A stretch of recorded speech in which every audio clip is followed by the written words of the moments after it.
Bulu bhai, really sorry to hear about your accident, and my best wishes. I hope you and your wife recover soon. And I know you not had a lot of pain, but she's had some fracture, I guess. So all the best for you guys.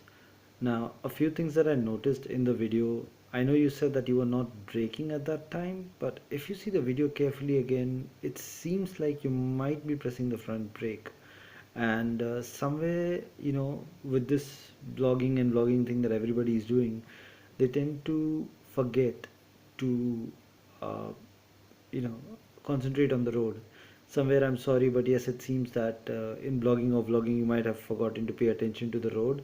So please send this message to all your viewers that if they are a blogger or a vlogger while riding, please concentrate on riding, not on talking. We don't want other people to get hurt, so please concentrate on the road. You can always do a voiceover later, or you could have sections where you stop and you speak. But when you're riding, just play a background music and ride. Please don't promote talking while riding. This is for all the YouTubers. Please don't promote talking while riding. Take care.